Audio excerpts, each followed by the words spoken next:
Hey there. Cinema Cycle time one more time. It's September 12th, 2015. Still got that random shooter up in Phoenix taking shots at cars on the interstate. So glad I don't live there anymore. Anyway, Random Media Generator today has given us, for your viewing pleasure, Silent Fall. Don't know what it's about. Thrift Store Find, starring Richard Dreyfuss, Linda Hamilton, and John Lithgow. So it's bound to be interesting and well acted. Let's find out. Little ways into the movie, a couple things stand out. Well made. Obvious fantasy film because it takes place supposedly someplace in New England during the fall, which is autumn. And everybody lives in manicured huge houses.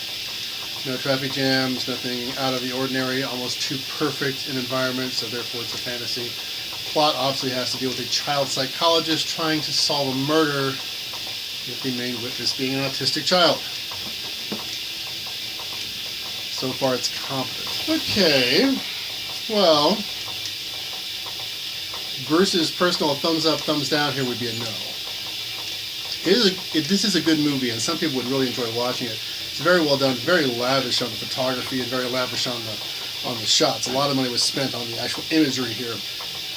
But for me personally, the movie is not believable. I mean, it's very well done, very well acted, but if you know anything about how the world works, foster care, autism, police investigations, this is all just kind of ridiculous. It's like this would never happen.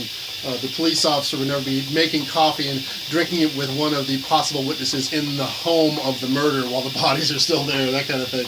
It's just like, nah. It's like a very fancy novel. And it's a very well done novel, but it's obviously really not accurate for me. Okay. 46 minutes into the movie, I figured out the plot. I know who did it. Here's what I mean about fantasy about this film and why I'm not really particularly fond of it. I'm watching a scene here where the psychiatrist, the child psychiatrist, takes the child back to the crime scene to say, you know, show me where your mommy was, show me where your daddy was. This is like 2 weeks after the murder, and there's still blood on the walls, the sheets haven't been changed. Ever heard of crime scene cleanup? Ever heard of toxins, maybe? No, we're just going to leave the crime scene the way it is for 20 years so we can all come back and look at it and have dramatic moments. In that aspect, this film is just not believable. It's like, this isn't the way the real world would work.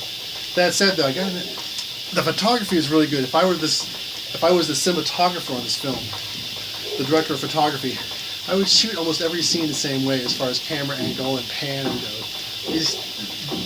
The cinematographer is actually pretty good at this. To be totally honest, I got the ending wrong. Still not a good movie.